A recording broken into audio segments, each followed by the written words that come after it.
አብዛኛው ቲክታከር ዝምታን መርጧል። ለምን ዝም እንዳላችሁ ይገባኛል። እንደዚህ ካልኩኝ ከህዝቡ ጋር ልጋጭ እችላለሁ፣ እንደዚህ ካልኩኝ ደግሞ ከራሱ ከቲክታከሩ ጋር ልጋጭ እችላለሁ የሚል ነገር የሚያሳስብ ነገር ስለሆነ ነው።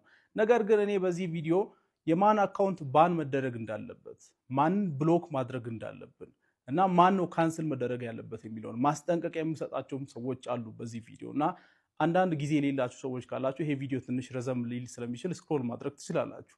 ለማንኛውም በእነዚህ ወጣቶች ጉዳይ እኔ ከዛሬ 8 ዓመት በፊት ጀምሮ ማየው አንድ በጣም የሚያበሳጨኝ ነገር አለ። እሱ ነግራችኋለሁ። ግን አዳዲስ ሰዎች ቲክታከሮች ምንም አይሆንም፣ ይሄን ነገር መረዳት አለባችሁ። ቲክታከሮች ድንገት በሆነ ጉዳይ ሊታሰሩ ይችላሉ፣ ይፈታሉ።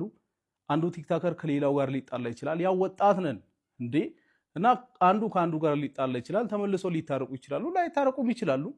እና አንዳንድ ሰዎች ደግሞ የሆነ ቪዲዮ ይገኝባቸዋል። ተመልሶ ደግሞ ያ ቪዲዮ በይቅርታም በሌላም ነገር ሊታለፍ ይችላል።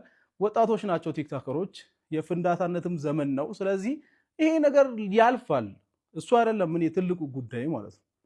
ነገር ግን ከዚህ በኋላ ከእንደነዚህ አይነት ሰዎች ጋር ላይቭ የምትገቡ ቲክታከሮች በምንም አይነት ጉዳይ በራሳችሁ ፐርሰናል ጉዳይ የሚሆን በሌላ ጉዳይ ከእንደነዚህ አይነት ሰዎች ጋር ላይቭ የምትገቡ ቲክታከሮች የእናንተን አካውንት ባን ለማስደረግ አንደኛው እኔ ተሰልፌ ከፊት የምሰለፈው እኔ እንደሆንኩ እንድታውቁ ፈልጋለሁ። እነማን?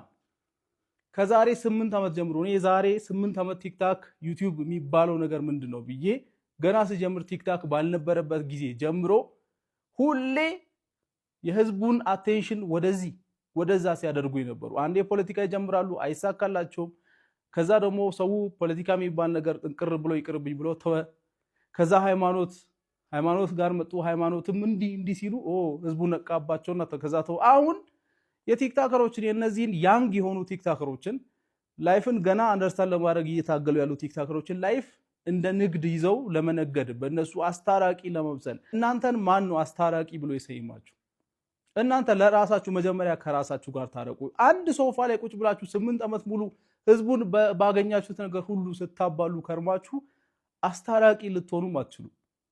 እና እነዚህ ሰዎች ከዚህ በኋላ የምሬ ነው ብላችሁ ከነዚህ ሰዎች ጋር ላይቭ የሚገቡ ቲክታከሮችን በምንም ጉዳይ የነዛን ሰዎች ሳይሆን የነዚህን ቲክታከሮች አካውንት ነው ማዘጋት ያለብን። ለምን? ይሄ ለህዝቡ ንቀት ነው። አንድን ህዝብ እንደ ህዝብ ቁጭ ብሎ የሚሳደብን ቲክታከር የራስን ላይቭ ላይ ያስገብተህ ከሱ ጋር መነጋገር ማለት ለዛ ህዝብ ንቀት ነው።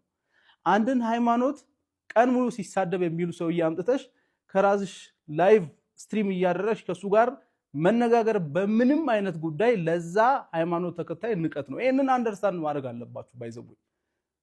እና ከነዚህ ሰዎች ጋር ላይቭ የሚገባ ሰው ማንኛውም ሰው ካለ የነዛን ቲክታከሮች አካውንት ለማዘጋት አንደኛ ላይ የምሰለፈው እኔ ነኝ። እና በዚህ ጉዳይ የምትስማሙ ሰዎች ካላችሁ እነዚህ ሰዎች ከቲክታክ መጥፋት አለባቸው። በቃ እነዚህ ሰዎች የቲክታክ ካንሰር ናቸው።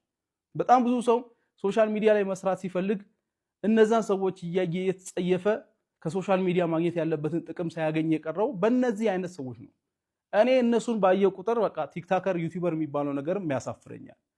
እነዚህ ሰዎች እንዲጠፉ እዚህ ጋር ከነሱ ጋር ላይቭ እየገቡ እነሱን ገበያቸውን ከፍ እንዲያደርጉ የሚያደርጉ አስተዋጽኦ ያላቸው ቲክታከሮች መወገድ አለባቸውና ከዚህ በኋላ የምሬ ነው ከዚህ በኋላ ከነዛ ሰዎች ጋር ላይቭ የምትገቡ ቲክታከሮች ተጠንቀቁ። ህዝቡ ምን ያክል እነዛን ሰዎች እንደጠላቸው አላወቃችሁም። እና ይሄ የመጨረሻ ማስጠንቀቂያ ነው። የእናንተ ጉዳይ ሲያልፋል። ወጣቶች ናችሁ፣ ያንግ ናችሁ፣ ስህተት ሊኖር ይችላል ምናምን ኢትስ ፋይን በቃ የወጣት ባህሪው ነው። ግን እነዛን ሰዎች ከዚህ በኋላ የራሳችሁ ላይቭ ላይ ማስገባት ማለት ለዚህ ህዝብ ንቀት እንደሆነ እንድታውቁ ፈልጋለሁ።